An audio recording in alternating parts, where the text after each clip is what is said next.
बिस्मिल्लाहिर्रहमानिर्रहीम। अस्सलाम वालेकुम। उम्मीद है कि आप सब ठीक होंगे कि आज देर शाम से लयो में बात सरहदी इलाका वादिया गुरेज की करेंगे। आप सब जानते हैं कि हाल ही में 10वीं और 12वीं जमात के इम्तहानात का ऐलान हुआ।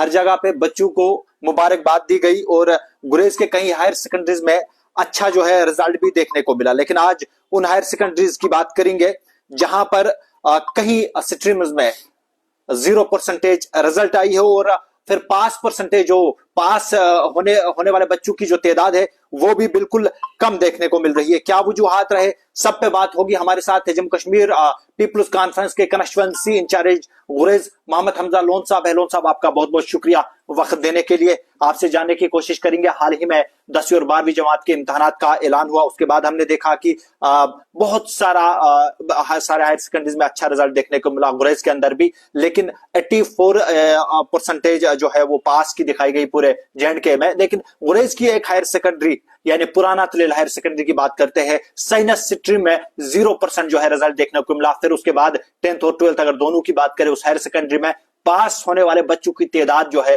दोनों 10th और 12th में बहुत कम देखने को मिल रही है। किस तरीके से इस चीज को देखते हैं और क्या कहना चाहेंगे आप? देखिए, ये सबसे फेलियर जो है एडमिनिस्ट्रेशन का फेलियर है, हमारे एमएलए गुरेज का फेलियर में से उनकी सरकार है। उनके जो एजुकेशन मिनिस्टर है उन्होंने गुरेज का दौरा किया, इवन कि सीएम साहब ने भी दौरा किया गुरेज का। बट अनफॉर्चुनेटली ये सब जानते हुए कि गुरेज में हायर सेकेंडरी में जो है स्टॉप नहीं, हम बकते रोज आ रहे थे इस चीज के लिए, हम रोज बोलते आ रहे थे, आवाज उठाई हमने, इस बार आवाज उठाई, हर बार हम इस चीज को लेके आवाज उसके लेक्चरर्स की जो है गुरेज हायर सेकेंडरी में बहुत ज्यादा कमी है। कल के आप मेरे प्रीवियस इंटरव्यू चेक करिए जिसमें मैंने ये मेंशन किया कि कल को जब रिजल्ट 0 आएंगे तब ब्लेम जो है हमारे बच्चों पे हो जाए, हमारे बच्चे खाक पड़ेंगे, क्या करें। जब लेक्चरर्स वहां पे अवेलेबल नहीं थे तो रिजल्ट तो यही आना था। लेकिन ये बदकिस्मती, ये क्रेडिट जो जाता है ये एमएलए गुरेज डीडीसी तुलेल को जाता है, क्योंकि इनकी वजह से ये इक्तदार में थे, बीजेपी वाला इक्तदार में था, सेंटर में हुकूमत थी और स्टेट में जो है यूटी में जो है नेशनल कॉन्फ्रेंस की हुकूमत थी, यही दो वहां पे थे। इनकी ये बहुत नाकामी है, चाहे मैं एमएलए की बात करूं चाहे डीडीसी की बात करूं, ये इनकी नाकामी है। इनकी वजह से जो है आज हमारे लोगों को, हमारे बच्चों को जो है सफर करना पड़ा, उनका 1 साल जो है उनका जाया हो गया। क्योंकि इनको हमने हर बार, हर टाइम पे हमने, खासकर एमएलए गुरेज को हर बार हमने इस बात के लिए इंटीमेट किया कि आप जनाब जो है लेक्चरर्स भेजिए वहां पे। लेकिन अनफॉर्चुनेटली वो पता नहीं किस अपनी मस्ती में जो थे मस्त थे, उन्होंने कभी इस चीज पे गौर नहीं किया और ये आज हमें, हमारे बच्चों को देखना पड़ा। उनके ये तो उनके करियर के साथ जो है खिलवाड़ किया जा रहा है। आगे भी ऐसी चीजें देखने को मिले, आप याद रखिए, आगे भी ऐसी चीज, अगर ये हालात रहे तो आगे भी ऐसी चीजें जो है देखने को मिलेगी हमारे बच्चों के साथ। लेकिन ये बदकिस्मती की बात, हमारी अपनी बदकिस्मती की, क्योंकि हम लोग जो है हम सोए हुए लोग हैं, हम अपने हक के लिए नहीं लड़ रहे हैं। जो हक हमारे पास है, जो हक हमें दिया गया है, सरकार ने हमें जो हक दिया गया है, जो डेमोक्रेसी जहां पे हम रह रहे हैं, इंडिया में जो डेमोक्रेटिक कंट्री में रह रहे हैं हम, वहां पे हमें हक के बोलने का, तो हमें इस चीज के दबाया जाता है क्योंकि हम अपने हक के लिए नहीं लड़ रहे। ये सब दोष मैं गुरेज की आवाम को दे रहा हूं जो बिल्कुल खामोश रहे। हमने जब आवाज उठाई तो हमारी आवाज जो है बंद करने की कोशिश की इन लोगों ने, तो उनको अपने बच्चों का मुस्तकबिल का ख्याल नहीं था। लेकिन उनको एमएलए साहब जो है वो नाराज हो जाएंगे, डीडीसी साहब जो है नाराज हो जाएंगे अगर इस चीज के लिए उनके खिलाफ आवाज उठाई जाए।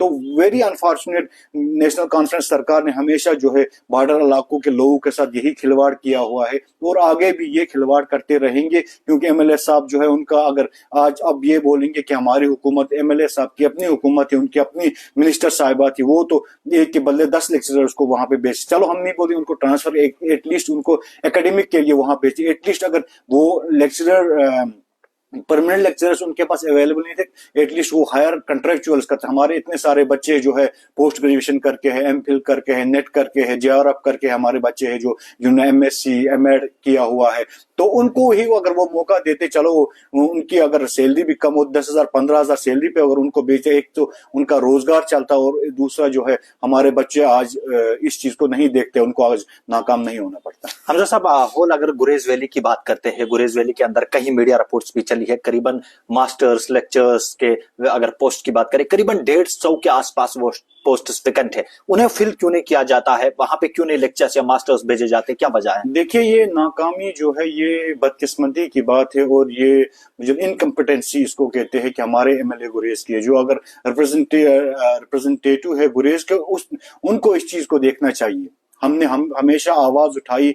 आप प्रीवियस इंटरव्यूज मेरे चेक करिए, जब जब भी मैंने आवाज उठाई, आवाज दबाने की कोशिश की, किसी ने रिस्पॉन्ड नहीं किया, लोगों ने साथ नहीं दिया इस चीज का। जब जब भी हमने प्रोटेस्ट करने की कोशिश की, लोग सामने नहीं आए। ये सब क्रेडिट जो है लोगों को इस चीज का खमेजिया खुद भुगतना पड़ेगा, क्योंकि ये जिम्मेवार जो है हम खुद लोग हैं, क्योंकि हम अपने हक के लिए नहीं लड़ रहे हैं। तो गवर्नमेंट को, सरकार को ये चाहिए था कि वहां पे अगर 150 वैकेंसी, अगर आप परमानेंट लेक्चरर्स नहीं भेजे, एटलीस्ट कंट्रेक्चुअल आप हायर करिए, और वो ताकि जो है हमारे बच्चों का मुस्तकबिल खराब नहीं हो जाता। आज देखिए हमारे बच्चे क्या करेंगे फिर, अब 10th 12th फेल हो गए, उनको या तो बीकन में जाना है, या तो पोर्टर, आर्मी में पोर्टर का काम करना है, और क्या कर सकते हैं, उनको डिप्रेशन आ जाएगी। इसीलिए तो देखिए क्या होता है, बंदा जो है वो गलत काम क्यों करता है, बंदा इसलिए गलत, वो ड्रग्स की तरफ क्यों जाता है, वो गलत कामों की तरफ क्यों जाता है, वो इसलिए जाता है जब वो नाकाम होगा, उसमें परेशानी आ गई, डिप्रेशन आ गया उसमें, तो इन चीजों से जो है बंदा जो है परेशान हो जाता है, तो वो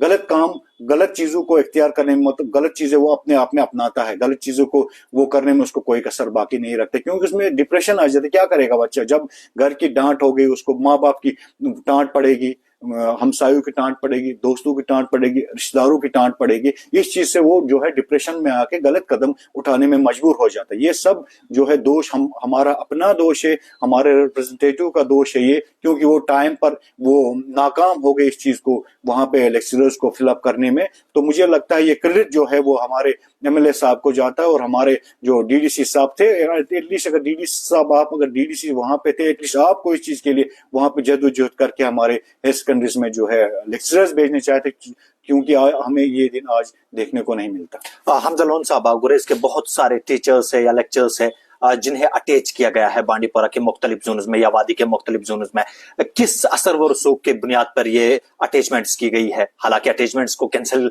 करने के ऑर्डर भी आया था, लेकिन फिर ऐसा क्यों? खाली गुरेज में ही सियासी या बाकी चीजों को देखकर असर और रसूख का राज क्यों चलता है, जिसकी वजह से ये तालीमी निजाम हुआ है? मैं आपको एक बात बोलूंगा, कुछ ऐसे भी है, देखिए कुछ केसेस ऐसे भी है जो मेडिकल ग्राउंड पे आए हो, चलो उनका जेन्युइन है, लेकिन ऑलमोस्ट जो केसेस जो है वो असर रसूख पे आए हो, वो एमएलए साहब के देन है, जो उन्होंने यहाँ पे उनको रखा हुआ है। स्कूल्स खाली है तो वो यहाँ पे आए हो, लेकिन कुछ ऐसे भी है, मैं सबका नहीं कहूँ, कुछ ऐसे भी, कुछ मेडिकल प्रॉब्लम, कुछ हेल्थ इश्यूज है, कुछ अगर उनका होता है चलो ठीक है, वो हेल्थ इश्यूज के बिना पर उनको यहाँ पे ट्रांसफर, लेकिन आप एक पॉलिटिकली माइलेज लेते हो इस चीज के लिए, आप सबको वहां से लाके आप खाली कर दो। गुरेज को किस लिए चाहिए? आप करो, सब टीचरों को लाओ यहाँ पे लाके रख दो। क्यों रखा है गुरेज में? क्यों रख रहे हो गुरेज में? अब या तो उनको, उन बेचारों के साथ इंसाफ करो, या टीचरों के साथ इंसाफ, उनको ट्रांसफर पॉलिसी कर लो। चलो अगर उसने, किसी बंदे ने 10 साल दिए, किसी दूसरे बंदे को 2 साल के लिए वहां पे भेजो, लेकिन वो गवर्नमेंट भी इस चीज के लिए बिल्कुल जो है नाकाम है, इस चीज को वो नहीं कर पा रही है। अगर आप नहीं कर पा रहे इस चीज को, तो मेहरबानी करके गुरेज के स्कूलों से मास्टर्स लाके कहीं दूसरे इलाकों पर लेना, ये it's very unfortunate. Hamza loan साहब, आपको क्या लगता है, अगर मौजूदा सियासी जो हुकूमत है जम्मू कश्मीर के अंदर, वो नेशनल कॉन्फ्रेंस की क़यादत वाली सरकार है, आपको नहीं लगता है एजुकेशन मिनिस्टर उनके पास या खुद की है, क्या उसके जरिए हमारे ऑनरेबल एमएलए वहां पे ये जो वैकेंट पोस्ट है 150 के आसपास, इन्हें फिल नहीं कर सकते? क्यों नहीं कर सकते थे? उन्हीं की हुकूमत है, ये बोल रहे हमारी चलती नहीं है, बड़ी बड़ी गाड़ियां इनके पास है, बड़े बड़े काम रिश्तेदारों के काम होते हैं, लेकिन एक गरीब आवाम का काम क्यों नहीं होता? ये तो बोल रहे हम सब काम कर रहे हैं, क्यों नहीं हो रहा है? इनको जाना चाहिए तो उनसे ये रिक्वेस्ट करनी थी कि आप जो है यहाँ पे भेजिए, आप क्यों नहीं भेजिए? लेकिन अनफॉर्चुनेट बात ये है कि ये लोग उस चीज को नजरअंदाज किया हमारे एमएलए साहब ने। It's very unfortunate. लेकिन एमएलए साहब को इस चीज को देखना चाहिए कि आपने हमारे बच्चों के साथ खिलवाड़ कर रहे हो। अगर आप एक रिप्रेजेंटेटिव है, एक सरकार में आप रहे, कि आप जो रूलिंग सरकार जो है आपकी है, अभी आपके मिनिस्टर्स है, आपके सीएम है, आप खुद एमएलए हैं, तो आपको इस चीज को देखना चाहिए। आपको इस चीज को देख के वहां पे गुरेज में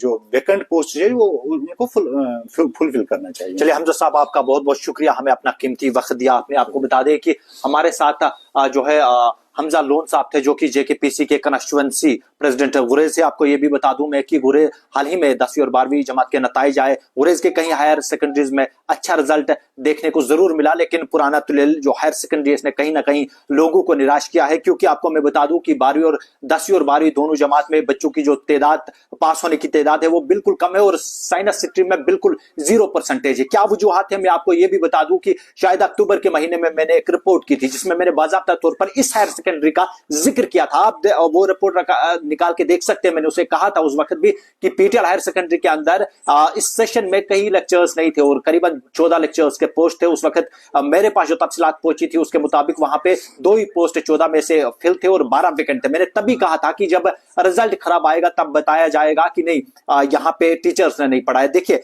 टीचर्स या वहां पे लेक्चर्स की पढ़ाने की बात नहीं है, बात यह है कि हमारा गुरेज जोन जो है वहां पर करीबन 150 के आसपास वैकेंसी जो टीचर्स, मास्टर्स या लेक्चर्स की जो है खाली है, जिसकी वजह से ये सारा कुछ हमें देखने को मिल रहा है। खुसूसन हायर सेकेंडरी पीटीएल जिसके बारे में मैंने कई बार रिपोर्ट्स में जिक्र किया है, वहां पर आज जो निराशाकुन रिजल्ट देखने को मिला है, ये वजह यही है कि गुरेज के अंदर हायर सेकेंडरीज के अंदर लेक्चरर्स की कमी है। और मैं आज ये बात आपको वाजा कर दूं कि मौजूदा सरकार कहीं ना कहीं गुरेज के अंदर एजुकेशन सिस्टम को ठीक करने में बिल्कुल नाकाम हुई है। गुरेज के अंदर से टीचर्स या मास्टर्स या लेक्चर्स को उठाकर अटैच किया जाता है बांडीपोरा या वादी के मुख्तलिफ जोन में, उनकी तरफ कोई नजरसानी नहीं करता है, जिसकी वजह से हमें ये दिन देखने पड़ते हैं कि हमारे बच्चों के कैरियर किस तरीके से तबाह होते हैं या फिर दाव पे लग जाते हैं। मैंने तब भी कहा था कि लोग तब भी सवाल पूछ रहे थे कि हमारे बच्चों के मुस्तकबिल का जिम्मेदार कौन रहेगा, और आज भी यही सवाल है कि अगर हालात ऐसे रहे तो आने वाले हालात में, आने वाले वक्त में गुरेज के मासूम बच्चों का जो मेहनत करके दूर दराज फार फ्लंग एरिया से हायर सेकेंडरी में आकर पढ़ते हैं, इनके जो मुस्तकबिल है उसका जिम्मेदार कौन रहेगा। और मेरा आज भी यही सवाल रहेगा कि क्या हालात ऐसे रहे तो मुझे बताइएगा कि आखिर गुरेज के इन लोगों के, मासूम बच्चों के मुस्तकबिल का जिम्मेदार कौन रहेगा। उम्मीद है ये रिपोर्ट पसंद आई होगी। मजीद ऐसी रिपोर्ट्स के लिए आप बने रहिएगा अमेजिंग टीवी के साथ।